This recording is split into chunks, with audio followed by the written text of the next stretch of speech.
Bonjour à toutes et à tous et merci de nous rejoindre pour cette conférence exclusive sur ce magnifique thème qui est celui de la confiance.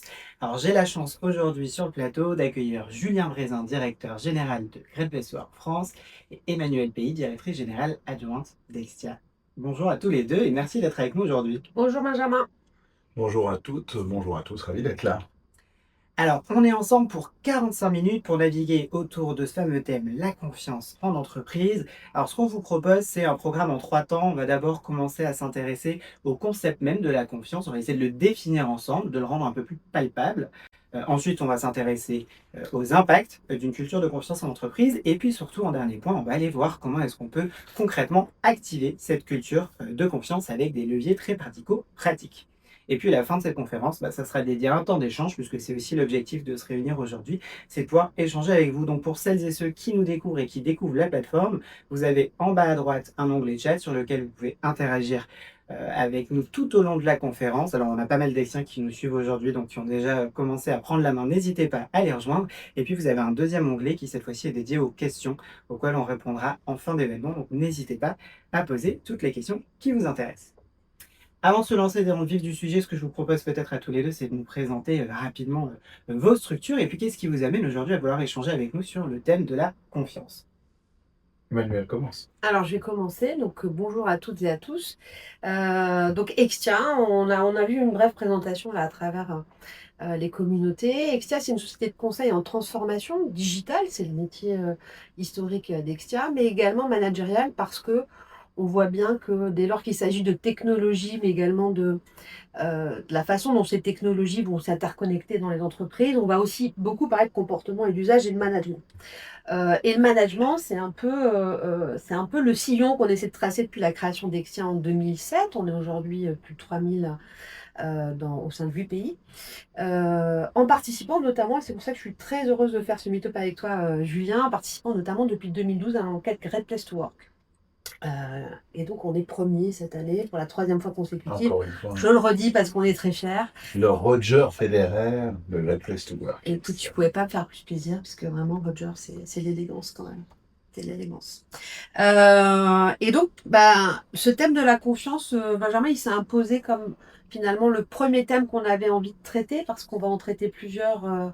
On va faire tout un cycle de meet-up sur quels sont les ingrédients d'une Great Place to Work, en tout cas la façon dont nous on les voit chez Extia, parce que j'imagine, Julien, que tu nous expliqueras qu'il y a plein de modèles au sein des entreprises qui sont labellisées Great Place to Work, mais nous, c'est le nôtre qu'on a envie de défendre, et notamment à travers de notre offre de conseil blend. Peut-être qu'on y reviendra tout à l'heure, puisqu'on accompagne également les organisations dans la transformation et l'objectif d'augmenter la satisfaction au travail de leurs salariés. Et donc nous, Great Place to Work, donc bonjour à toutes, bonjour à tous. Moi je m'appelle Julien, donc effectivement je m'occupe de Great Place to Work. J'ai la chance de travailler avec Emmanuel et l'ensemble des Extia depuis un certain nombre d'années. Et notre métier, nous, c'est l'analyse de l'expérience des collaborateurs et des collaboratrices en les interrogeant via un questionnaire qui comporte une soixantaine de questions. Et ce qui est intéressant, c'est au-delà de cette prise de mesure, c'est la mise en action. Et je crois qu'on n'est jamais trop nombreux pour essayer de construire des organisations qui fonctionnent, qui progressent. Et effectivement, l'angle choisi dans cette méthodologie de la Place to Work, c'est l'angle de la confiance. Donc le thème de notre échange d'aujourd'hui. Exactement. Et donc, on disait, on va déjà essayer de déconstruire ce concept de la confiance. Emmanuel, si on veut définir la confiance, comment tu définirais la confiance? Alors, on va essayer déjà de ressentir la confiance. C'est-à-dire que la confiance, c'est un petit peu comme l'oxygène dans cette pièce. C'est-à-dire que s'il y a un bon niveau d'oxygène, on ne la sent pas, c'est naturel, ça nous permet de parler, d'échanger. Et aussitôt que l'oxygène vient à manquer, on va se sentir étouffé. Dans une organisation, c'est un petit peu pareil. Et moi, il y a une notion que j'accole systématiquement à la confiance qui s'appelle la sécurité psychologique. Alors, vous avez peut-être entendu parler de cette notion à travers le projet Aristote, notamment, mais il y a également une chercheuse qui s'est intéressée à cette notion de sécurité psychologique, c'est Edmondson, une chercheuse d'Harvard, qui nous dit quoi? La sécurité psychologique, c'est pouvoir, dans une réunion, même à l'occasion de ce meet-up, de dire je ne sais pas, je me suis trompé. Autrement dit, c'est pouvoir s'exprimer librement sans avoir peur du jugement des autres. Et ça, c'est très lié à 2 notions, qui sont importantes. La première, c'est la vulnérabilité, on y reviendra tout à l'heure. C'est-à-dire admettre qu'on puisse se tromper, c'est aussi admettre son humanité quelque part. Mhm.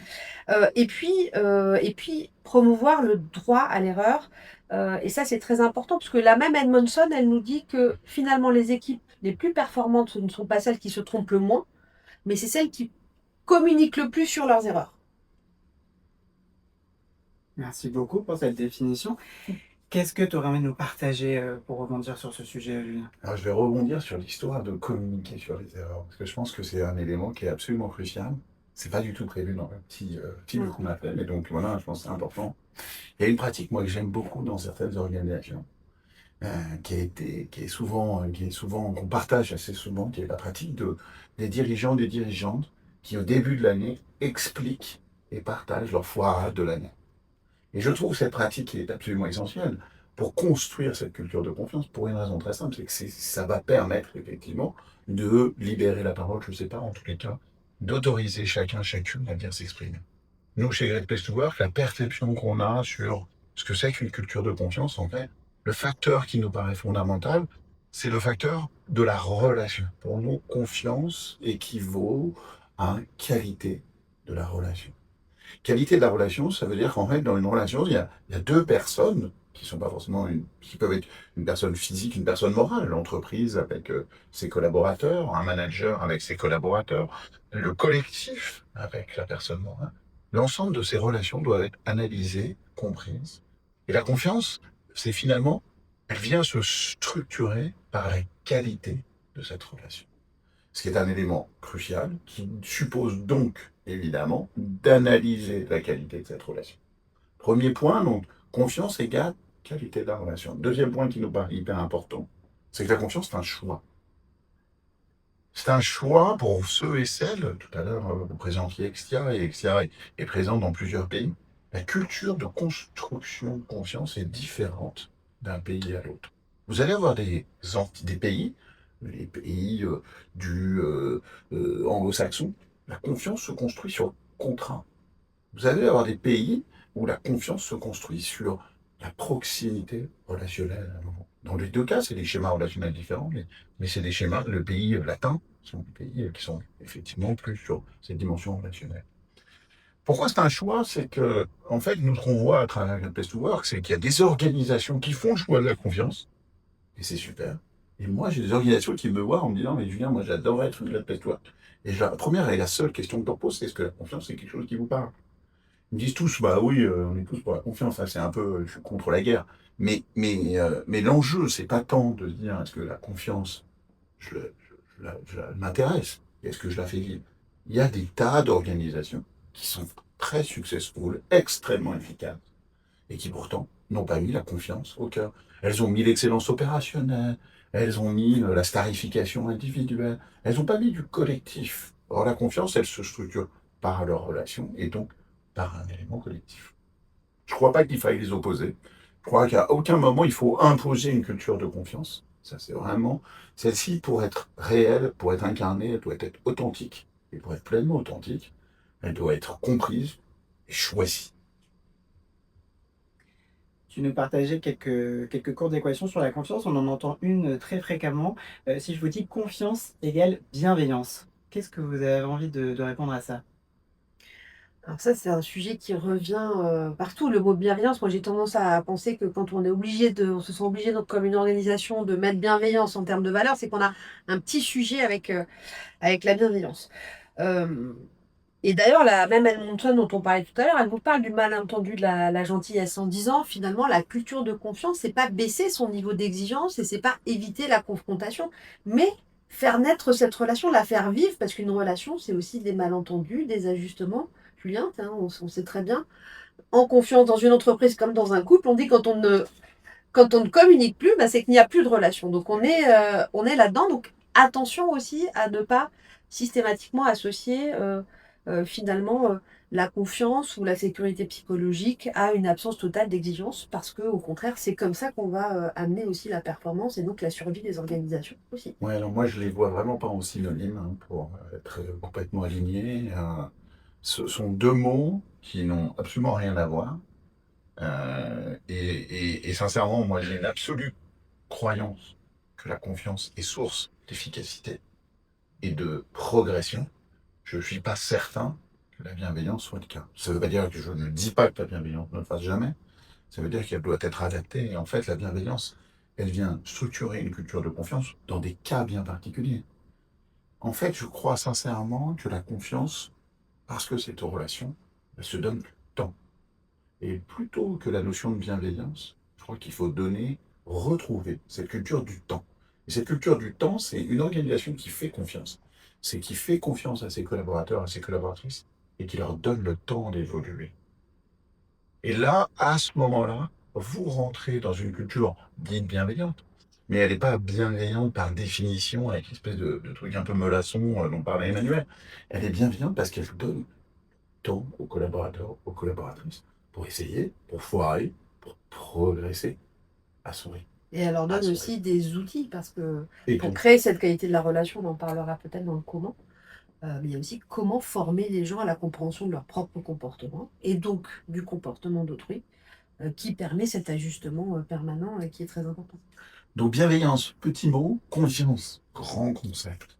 Donc, concentrons-nous sur ce qui a vraiment de l'impact, c'est-à-dire la construction d'une culture de confiance, plutôt que de se focaliser sur un petit truc, qui est cette thématique de bienveillance.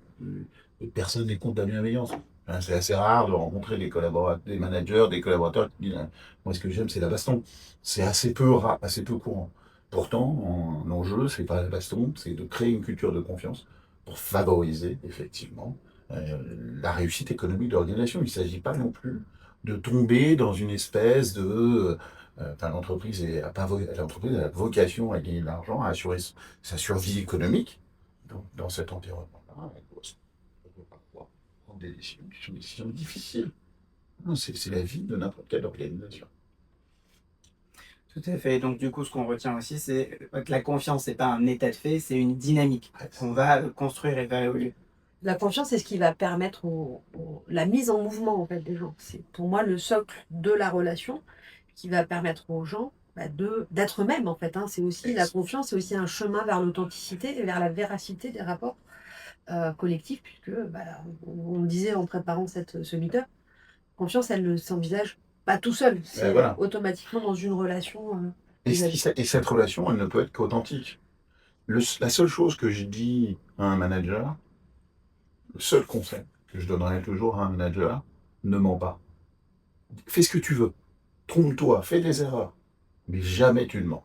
Parce que ta parole, elle a trop de poids pour qu'un jour, on puisse te taxer d'avoir menti. Parce que, en fait, un manager, il parle beaucoup. Alors, nous aussi. Mais un manager, il parle beaucoup. Et pourquoi? Parce que fondamentalement, c'est ce qu'on lui demande, d'orienter, de donner, d'impulser, etc. Donc s'il se met à mentir, il va jamais s'en souvenir. Moi, j'ai eu des expériences de manager menteur. On le chope tout le temps. Et là, la confiance, elle a disparu. Parce que le mensonge dans la relation, il n'y a rien de pire. Ce qui implique aussi pour un dirigeant, parce que ça, le poisson pourrit toujours par la tête, Ouais. Julien, pour un dirigeant d'admettre ses erreurs et de dire quand il s'est trompé et de ne pas, en effet, mettre les choses et cacher les choses sous le tapis. L'authenticité, c'est aussi ça. Ce qui rejoint du coup ce que tu nous disais en introduction sur la vulnérabilité, pardon, que ça demande aussi une relation de confiance. Toujours tomber dans le soi fort, mais aussi accepter cette dimension-là. Pour revenir sur l'authenticité, je pense que c'est le mot qui pourrait conclure cette introduction sur ce concept. Maintenant, on se disait, quels vont être les impacts de cette culture de confiance en entreprise? Donc, à travers ce que vous avez pu observer chez Great Place to Work, avec les entreprises lauréates, Emmanuel, chez XCI, dans les structures que vous avez découvertes, qu'est-ce qu'elle amène, cette culture de confiance? Qu'est-ce qu'on peut voir comme impact derrière? Positif ou Avant négatif? peut-être de repartir là-dessus, il y a un petit point qui me vient à l'esprit, je suis désolé, et qui me paraît important de partager. Dans la relation de confiance, ça suppose une bonne connaissance de soi. Mhm. Il ne s'agit pas de se perdre en soi-même, il s'agit de prendre le temps de bien se connaître, de bien s'accepter, pour pouvoir être authentique dans cette relation. Donc ce travail sur soi, il est extrêmement stimulant parce qu'il va bien permettre de se comprendre dans cette relation. Et il n'est jamais terminé.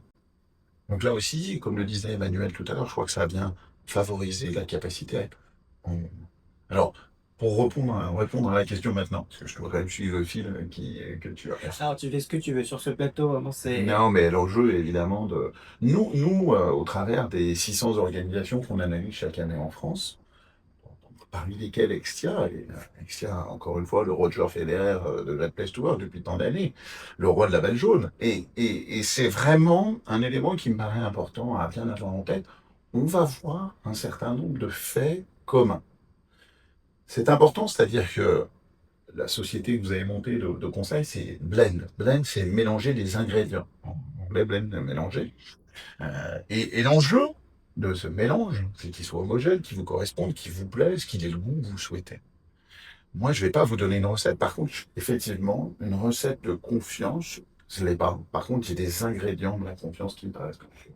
Le premier, on en a longuement parlé, évidemment, la culture managériale. Cette culture managériale, elle doit être sincère, authentique, et donc elle doit refléter un élément qui me paraît crucial, une forme de fiabilité.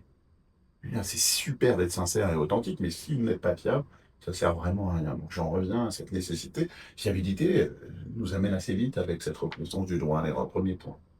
Deuxième élément, cette culture managériale, elle doit être marquée par une culture de la reconnaissance. Culture de la reconnaissance, c'est savoir reconnaître l'impact. La- Moi, la phrase que la DRH, euh, quand j'ai commencé à bosser, m'a dit, qui était la plus importante, c'est Julien, tu n'es pas assis sur un fauteuil plus bas quand tu rentres dans une salle. Ça veut dire quoi? C'est-à-dire quand on est autour de la table, tout le monde est assis sur un fauteuil à la même hauteur. Ça ne veut pas dire que tout le monde a le même poids dans la décision, mais tout le monde a la même valeur. Là, le poids, évidemment, va dépendre de l'organisation, de votre rôle dans l'organisation, mais cette reconnaissance de l'impact individuel de chacun me paraît crucial. En tous les cas, il est crucial pour les Great Place to Work. Troisième élément, qui est évidemment très important, on en a parlé longuement, c'est cette culture de la reconnaissance, donc, pardon, cette culture du feedback. Culture du feedback, ça veut dire quoi? Ça veut dire être capable de dire les choses positives et le courage pour dire quand les choses ne vont pas bien. Le seul enjeu que les collaborateurs et les collaboratrices attendent, c'est de progresser. Mhm. Ils sont embauchés pour un salaire. Une fois que c'est signé, ce qu'ils attendent, c'est la progression. Et évidemment, c'est un élément crucial.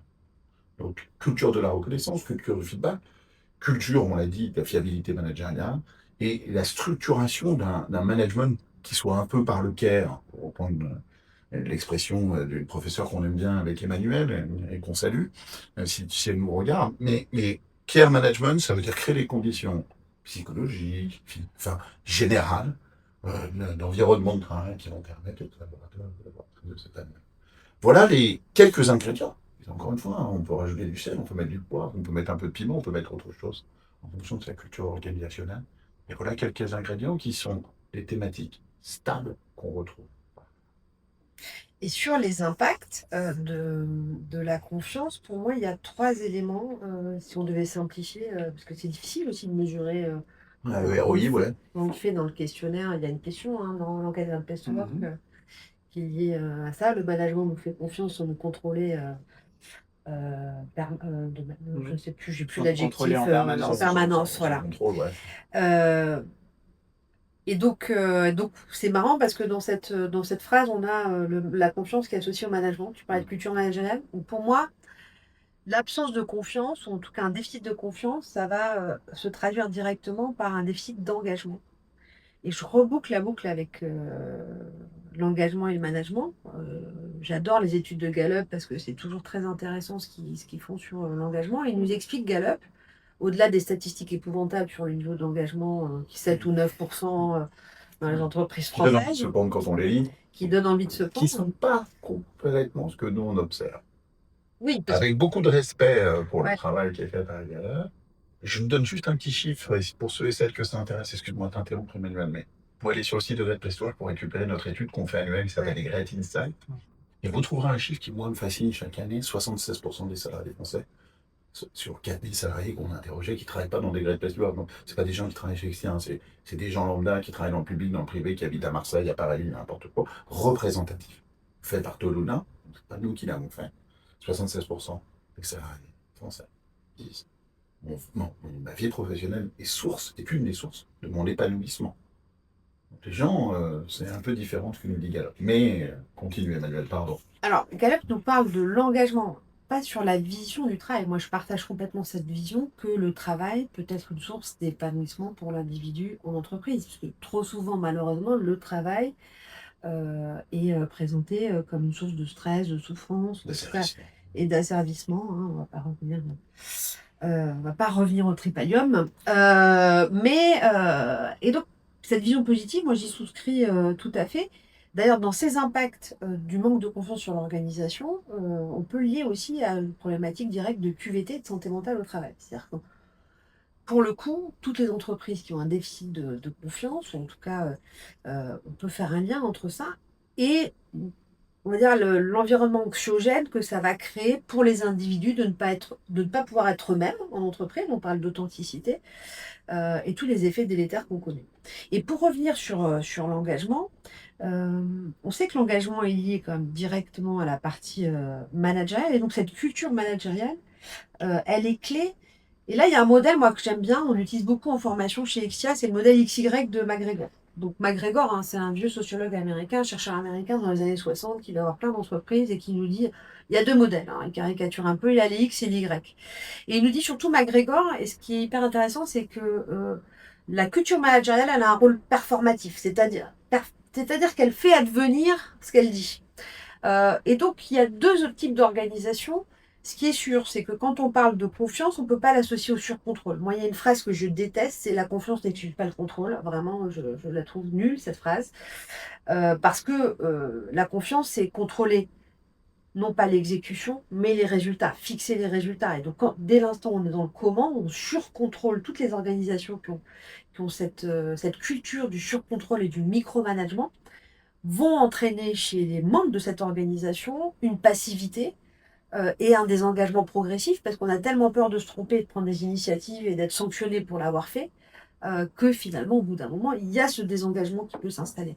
A contrario, les Y dans le modèle de McGregor, c'est si justement j'installe cette culture de confiance, que je suis dans l'authenticité des rapports, que j'ai le droit à l'erreur et que donc si j'ai le droit à l'erreur, pourquoi ne pas essayer, pourquoi ne pas tenter?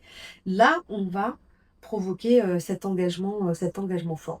Donc, pour moi, les impacts, c'est l'engagement, la santé mentale, on en a parlé. Et il y a un troisième aspect qui intéressera toutes les organisations, c'est la vitesse d'exécution.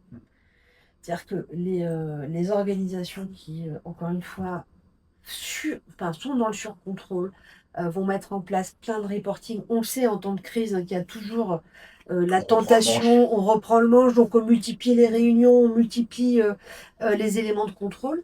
On sait très bien que ça a un effet délétère et surtout qu'on perd du temps. Parce que tout ce temps passé en réunion à 10, 12, où chacun peut être à le même niveau sur sa chaise, mais il ne se passe pas grand-chose, le nombre de formulaires à signer, voilà, tout le monde a peut-être un exemple. Moi, dans ma première organisation, pour avoir engagé une dépense de 50 euros, il fallait signer 4 formulaires. Bon, bah, à la fin, on trouve un autre moyen de dépenser 3 millions. Mais donc ça, c'est aussi très important, la vitesse d'exécution et l'innovation, qui sont liées aussi directement à la confiance qu'on va infuser dans l'organisation, à mon sens. Ouais, alors je reviendrai peut-être un mot sur le héroïne, hein. Moi, je ne peux que vous encourager. Alors, c'est parfois un peu lourd et un peu pénible, mais pour ceux qui ont le courage, à lire ce qui existe en termes de recherche académique. Il y a des recherches académiques très claires.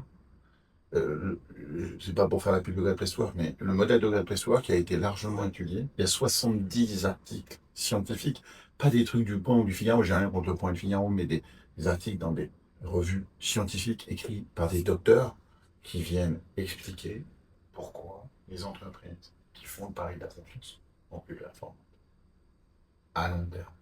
À long terme. Aujourd'hui, vous regardez, nous on appelle ça le Great Place to Work Effect. Ça ne veut pas dire que tout est parfait. On n'est pas du tout en train de dire ça.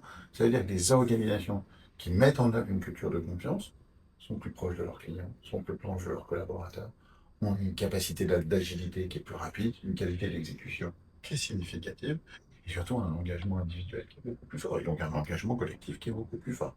Et on sait à quel point aujourd'hui c'est un facteur différenciant. Donc évidemment, la confiance est efficiente. Elle n'a pas le monopole de l'efficience. Attention. Il y a des organisations qui n'ont pas fait le pari de la confiance, qui sont ultra contrôlantes, qui sont super efficaces. Super efficaces. à moyen terme. Ma conviction absolue, c'est qu'on a absolument besoin d'une culture de confiance de long terme. Mais il y a un livre qui est sorti il n'y a pas très longtemps d'un monsieur que j'aime beaucoup qui s'appelle Thierry Pic, que je vous encourage à lire. Il a écrit un livre sur les armées. On pourrait penser que l'armée, c'est une structure de culture du contrôle. Mais absolument pas. L'armée, c'est une structure, il y a un cadre, et par exemple, c'est les rois des Rex. Vous imaginez, quand vous travaillez, il y avait un exemple que j'avais trouvé génial là-dedans dans son bouquin. Il racontait les retours d'expérience, les rétex, dans le langage militaire, les rétex liés lorsque vous faites une opération spéciale. Voilà. Si vous devez courir 5 heures dans le désert ou la forêt, il faut que vos pompes elles soient bien, hein. Donc, ouais, il s'intéresse à tout, même le sujet des chaussures. Donc, en fait, et là, c'est une question de vie ou de mort, c'est pas la satisfaction du client. Voilà. Donc, et ça, c'est un processus de confiance, parce que c'est les gens du terrain qui disent, ceux qui ont eux concurrents avec leur compte. C'est eux qui ont mal au pied. Pas le grand chef ou le grand général qui est dans son bureau au Quai d'Orsay, enfin, pas le Quai d'Orsay, aux Invalides. Donc voilà, en fait, l'enjeu, c'est surtout de pas systématiser, de pas mettre en regard, de garder une forme de simplicité, de se dire, voilà, comment on va créer cette culture de confiance. Et encore une fois, on revient aussi sur cette logique de temporalité, du temps long, ce qui peut aujourd'hui paraître presque un peu paradoxal dans une société où on a envie que tout aille de plus en plus vite, mais au contraire, du coup, prendre le temps. Donc si je résume ce que vous nous dites, c'est que en termes On d'impact, a été un on peu a... long. Non, pas du tout. Jamais. Hyper intéressant dans la discussion. Mais donc, on a la rapidité de prise de décision, on a l'engagement des collaborateurs, on a aussi des effets positifs sur la santé mentale, on a également cette logique d'innovation et cette boucle, en fait, ce cercle vertueux hein, qui vient se nourrir à chaque fois pour alimenter cette confiance, qui vont permettre du coup de favoriser une performance à la fois économique et sociale pour l'entreprise. Donc là, maintenant, à ce stade, il nous reste une quinzaine de minutes pour échanger ensemble. Ce qu'on vous avait promis également, c'était des leviers concrets, actionnables. Comment est-ce que je peux initier, nourrir, entretenir cette culture de confiance dans notre entreprise pour les personnes qui nous écoutent? Euh, Bah, moi, j'ai envie de revenir sur ce qu'on s'est dit tout à l'heure. C'est-à-dire, c'est le temps de la relation, la qualité de la relation commence par le fait de comprendre ses propres comportements. Ouais. Donc moi, je suis assez frappée quand on parle, et je parle autour de moi de programmes de formation managériale. Donc il y a des programmes de formation de managers à peu près toutes les entreprises dignes de ce nom aujourd'hui. Et il y en a très peu qui vont adresser directement le sujet de la confiance, autrement dit de la posture dans la relation, et qui vont aussi adresser dès le départ eh ben, toutes ces soft skills, ces outils de connaissance de soi. Donc nous, chez Exia, on utilise beaucoup ProcessCom. C'est un modèle, mais il y en a d'autres qui existent. On utilise aussi beaucoup un outil qui s'appelle Predictive Index. Et donc tout ça, c'est pour amener, accélérer le temps, faire prendre, parce que c'est des choses qu'on comprend, Julien, avec l'âge, hein, généralement. Enfin, si on est sur le bon chemin, en tout cas si on chemine un minima. Mais pour nous qui avons un moyen d'âge aussi assez jeune chez Exia, eh bien l'idée c'est aussi d'avoir cet accélérateur. Donc la première chose à laquelle on forme nos managers, c'est la compréhension de leur propre comportement. C'est le process quand même, Predictive Index, comment ça marche. Et ça c'est fondamental parce que si on n'arrive pas à gérer ça, il n'y a pas de relation qui s'installe et donc pas de confiance.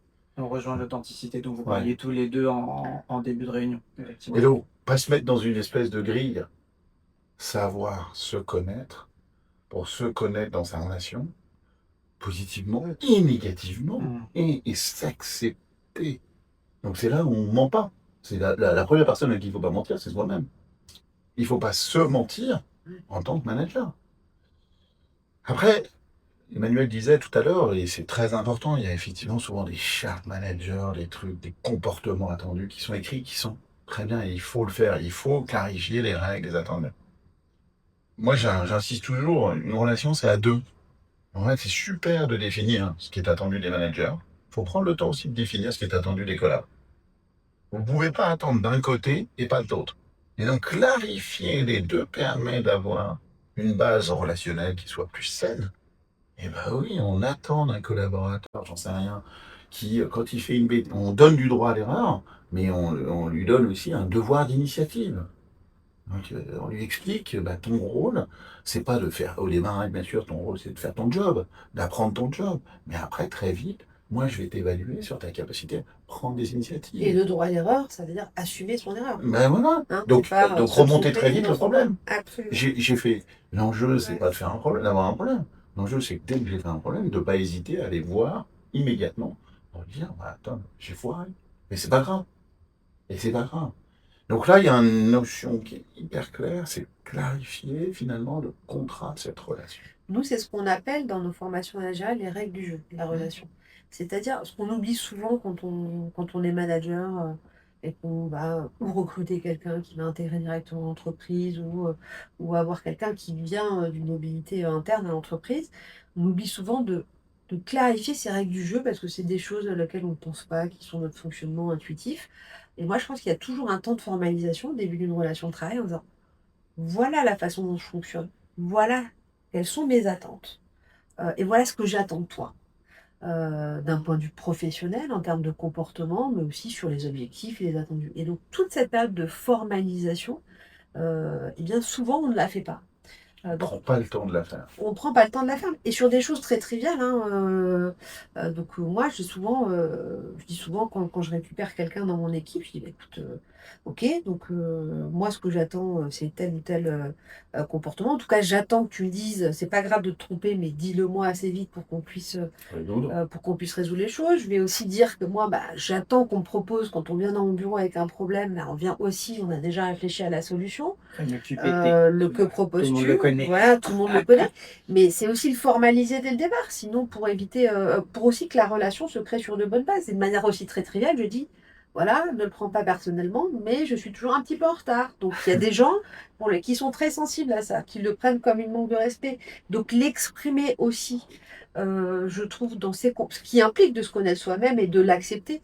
Mais ça simplifie quand même beaucoup les rapports et ça permet aussi de créer un dialogue, tout simplement. Et exprimer, et laisser la place à l'autre, évidemment, pour qu'il fasse la même chose. Que le Exactement. manager puisse exprimer ses désirs, ses besoins, et ses règles du jeu, et que le collaborateur puisse exprimer ses désirs, ses besoins, et ses règles du jeu. Et donc, tu vas nous parler de feedback, Julien. Vas-y, Emmanuel. Mais non, je sais que tu aimes ce sujet. On peut en parler Parce tous les deux. parce que, alors, moi, les gens avec qui j'ai la chance de travailler vous diront que je suis un peu un monomaniaque du feedback. Et, moi, je fais des feedbacks toute la journée. Mais vraiment, c'est-à-dire écrit, oral, je suis un peu Je sais que tu m'en as fait. Pourquoi je fais des feedbacks? C'est que, en fait, je pars du principe, et peut-être effectivement l'âge aide, que la seule chose que nous, on peut apporter, les plus anciens ou les un peu plus expérimentés, euh, c'est justement ce partage. Je crois que fondamentalement, pour construire cette culture de confiance, il faut aussi accepter cette dimension de transmission. Et transmission, attention, elle n'est pas dans un seul sens, hein, elle va dans les deux sens. Et cette transmission, en fait, ce plaisir de partager son savoir, d'être, je trouve que c'est une grande chance. Donc, mon feedback, il n'est pas génial. Mon feedback, il existe. C'est un angle, c'est un jeu. Il n'est pas du tout génial. Et il est tout sauf complet. Par contre, c'est un angle. Et donc, c'est pour moi le feedback, la preuve d'une qualité qui me semble essentielle dans les organisations, c'est une forme de générosité. En fait, la relation suppose qu'on s'y mette. Qu'on se donne un peu soi-même, On s'implique. Ouais. qu'on s'implique. Et évidemment, chaque partie de cette relation est acteur de cette relation. Donc oui, quand il y a un collaborateur, une collaboratrice qui se protège parce que, j'en sais rien, se fait martyriser dans sa boîte d'avant, mais il faut lui laisser, et je reviens sur mon histoire, temps, le temps d'accepter de se réouvrir. Parce que quand on vous a martyrisé pendant les mois et les mois ou les années, moi j'ai eu des collaborateurs ou des collaboratrices à qui c'est arrivé, on a accueilli une chef d'histoire. Chien perdu son collier, hein. Là, sincèrement, c'est vraiment, et là, il faut leur redonner du temps. Redonner du temps. Et donc, du feedback qui va être très progressif, parce qu'en fait, 50% de votre feedback au démarrage, il va être complètement inaudible. Ce qu'ils font dire, là, attends, il me dit qu'il est sympa, mais en fait, il y a un truc terrible qui va se passer derrière. En fait, je suis sûr, parce que j'ai toujours été confronté à des coquins ou des coquines, et là, d'un seul coup, lui, il me dit non, ou elle me dit non, mais c'est sincère, je te promets, on va t'aider. Donc, il y a de la preuve. Et donc, le feedback, c'est la première étape. Je reviens sur ce mot de générosité. Et pourquoi je reviens sur ce mot de générosité? Parce que c'est hyper dur à évaluer. Hyper dur à évaluer. Et ça nous emmène sur un autre sujet qui sera certainement à traiter dans les autres comptes, c'est comment on évalue la performance, comment on évalue. Et vraiment, je le mets sur la table pour que vous y réfléchissiez, mais comment on évalue la générosité, et comment on promeut les gens, ou comment on valorise cette générosité. Juste avant de conclure, on va se laisser un petit peu de temps pour que vous partagiez, quand vous puissiez chacun nous partager le mot de la fin sur le sujet de la confiance. Je vous rappelle également à toutes et tous que si vous le souhaitez, vous pouvez poser toutes vos questions dans le chat et on prendra quelques minutes également pour y répondre et échanger ensemble. Donc n'hésitez pas, c'est le moment. Julien, Emmanuel, voilà, avec quoi vous avez envie de nous laisser aujourd'hui avant de rentrer dans la discussion avec notre public, avec quoi vous avez envie de nous laisser quand on parle de confiance en entreprise? Moi, j'ai dit générosité, vraiment, je le redis. Je pense sincèrement que c'est mon petit mot de la fin. C'est pas forcément celui que j'avais prévu. La confiance, c'est un choix. Donc, c'était plutôt celui-ci que j'avais prévu au départ. La confiance, c'est faire le choix de la confiance. Et de la donner, j'ai envie de dire, de manière spontanée, immédiate, etc. Et donc, c'est un acte, me semble-t-il, à nouveau généreux. Ça laisse le temps à Emmanuel de réfléchir. Absolument. Je te remercie, Julien, tout le temps de latence qui m'a permis de dire finalement, moi, le mot-clé, puisqu'on est sur des mots-clés, c'est l'authenticité. Je pense qu'être vrai dans la relation, tu l'as dit, tu l'as répété, c'est être vrai avec soi-même. Et surtout, quand on est manager, on est souvent élevé dans le soi fort, dans l'injonction de la perfection et vers l'exemplarité, qui là encore est un mot que je mets dans le même sac que bienveillance quand ça apparaît sur les murs de l'entreprise. Parce que l'exemplarité, ça suppose de ne faire aucune erreur, jamais, de frôler la perfection, et donc de s'éloigner de son authenticité. Donc moi, je trouve que cette simplicité dans les rapports, se rapprocher de soi, c'est tout sauf simple, hein, parce que je parle de simplicité, mais se rapprocher de soi et arriver à incarner ce qu'on est, l'ancrage, eh bien c'est le chemin que je conseille à chaque individu et à chaque organisation. Je me souviens d'une petite vidéo qui avait pas mal circulé sur LinkedIn de Roger Federer. On a commencé avec Roger, on finit avec Roger qui racontait qu'il avait gagné 51 ou 52% des balles qu'il avait jouées de tennis. Ouais, c'était bon. Il en a perdu presque une sur deux, Pépère. Et pourtant, c'est un palmarès extraordinaire, une élégance formidable, une exemplarité. Quand tu le vois jouer, tu as envie de jouer comme lui. Tu joues pas comme lui. Et il faut l'accepter. Mais voilà, 50, un peu plus que 50% des balles gagnées. Donc ça veut dire qu'il y en a quand même pas mal qui sont dans les bâches. Nous aussi, on en met dans les bâches. Merci à tous les deux pour le mot de la fin. Et donc, sur les questions qu'on a reçues sur l'événement, et Sam, déjà, et c'est assez intéressant parce que c'est très expérientiel, c'est très personnel, qui vous demande un moment marquant pour vous lorsque vous avez confiance en l'entreprise. Il y a un moment qui vous revient en tête, particulier, vous avez senti qu'on vous avait fait confiance. Moi, je vais vous raconter un moment où j'ai senti qu'on m'avait pas fait confiance. C'était vraiment un moment magique. Je suis dans une boîte, j'arrive, et je viens en me disant, je vais dans une boîte super people. Et au bout de 3 semaines, mon boss qui est à côté de moi, hein, on était à l'époque, c'était des bureaux. Comme je suis vieux, on avait des bureaux, on n'était pas encore en open space. Mon boss me dit, Julien, ce serait bien que tu arrêtes de venir dire bonjour le matin, ça me fait perdre du temps. C'est vrai. Ça vous laisse une phrase pareille, pour une raison très simple. C'est qu'en fait, vous vous dites, bon, d'abord, moi, ça faisait 3 semaines que j'étais là, parce que si j'ai fait vraiment un super choix. C'est vraiment le nez, le talent pour aller choisir la bonne boîte où aller. C'est là où je me suis dit, Great Place to Work, c'est quand même pas complètement idiot. C'est pas forcément une boîte parfaite, mais au moins, il y aura peut-être un truc que je verrai pas comme ça. Et toujours est-il que finalement, j'y suis resté pas mal d'années dans cette boîte, et que c'est une boîte canon. Et que le manager en question est devenu un de mes très bons copains. Mais pourquoi c'est. En fait, là aussi, construire une culture de confiance, ça se fait pas spontanément. Donc il y a des gens. Moi, je vais donner ma confiance. Il y a des gens, ils vont construire leur confiance. Et en fait, comme le disait Emmanuel tout à l'heure, je pense qu'il faut accepter que ça se passe étape après étape et tout le monde, pas tout le monde au même rythme. Moi, je pense à un petit trauma personnel quand j'ai rejoint Extia. Je devais envoyer une communication sur la mutuelle, parce que chaque année, une Ah, communication sujet sur la passionnant. mutuelle, etc.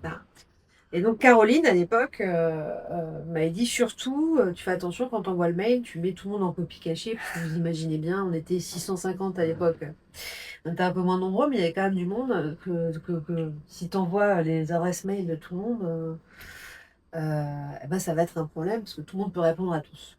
Et donc elle me l'a répété 3 fois, et je pense que j'étais tellement stressée, ça devait faire 15 jours, 3 semaines que j'étais Ah, chez c'est Extia. bon ça.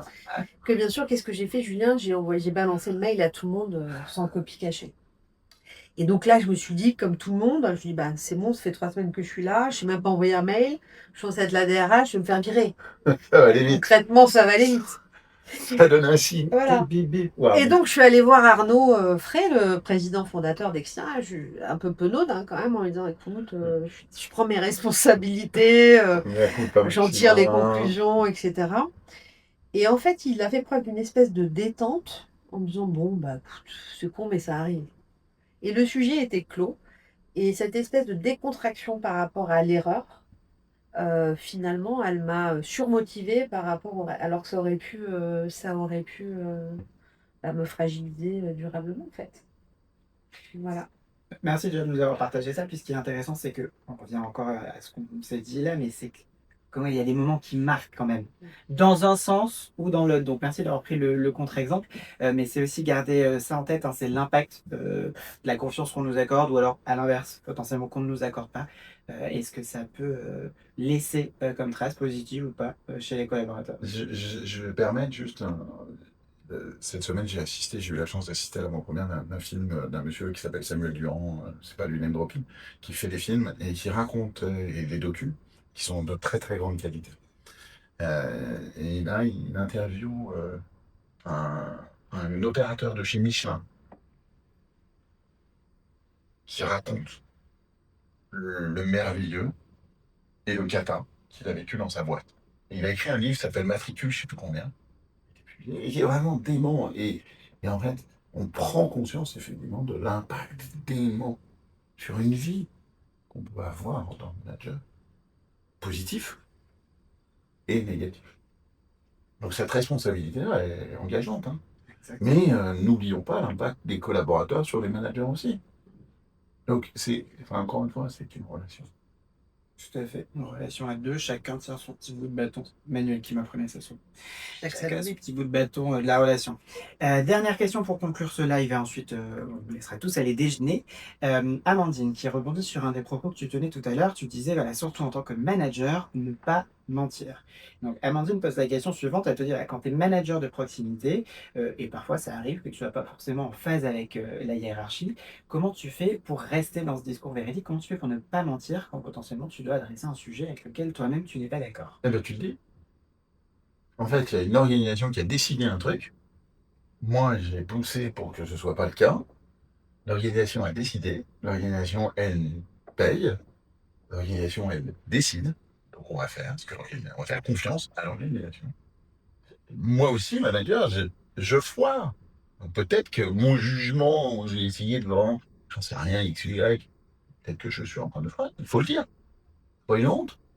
Par contre, il faut, à un moment, savoir que quand la décision elle est prise, ben, on y va. Il y a le temps de la discussion, puis il y a le temps de la décision. Une fois que la décision est passée, ben, on rentre dans le temps de l'exécution. Et donc là, on y va. Et puis c'est intéressant Et que puis tu on le, verra. et tu le relis au final avec forcément le thème qui nous occupe, mais de dire, voilà, c'était pas forcément moi ce que j'aurais décidé. En revanche, bah, on choisit de faire confiance à l'organisation, à l'entreprise qui a pris cette décision-là. Donc c'est effectivement de rester aligné avec ce que nous, on aurait imaginé, pensé. Néanmoins, bah, on fait ce choix-là, parce que c'est aussi un choix. On fait ce choix-là de faire confiance à l'entreprise pour dérouler cette stratégie-là. Une promotion. Dans les ressources humaines, elle est la championne. Une promotion. Ben, forcément, il y a des promotions qui sont comprises et des promotions qui sont incomprises. Ben, on y va, on essaye, et puis, faut qu'il est là ou qu'elle est là, et ben, on fait avec. Mais d'où l'importance aussi, dans l'exemple que tu donnes, Julien, que l'organisation, pour lui faire confiance, elle prenne le temps d'expliquer de manière très pédagogique le pourquoi. Hein. Nous, il y a aussi on adore la vidéo de Simon Sinek chez Exia, on commence Start with Why à chaque fois, mais expliquer le pourquoi des choses, qu'est-ce qui nous a amené à prendre cette décision, eh bien, y compris l'absence d'information, l'incertitude que peut présenter un marché, bah, c'est aussi assumer, aider les gens en fait à être alignés avec les décisions, quand bien même à titre individuel, ils auraient préféré davantage L'autre, ouais, augmenter ou ouais. changer le boulot, etc. Eh bien, merci à tous les deux. En tout cas, on arrive à la fin de cette conférence et de ces échanges. J'espère que vous avez apprécié passer ce moment avec nous. Merci beaucoup d'être venus sur le plateau. Merci à tous les deux pour Je votre vous souhaite invitation. très bonne continuation et puis n'hésitez pas à nous contacter si jamais vous avez envie de poursuivre ces échanges. Toutes les équipes restent disponibles. Merci Benjamin, Merci Benjamin, merci bonne Emmanuel. journée. À bientôt. Merci Julien.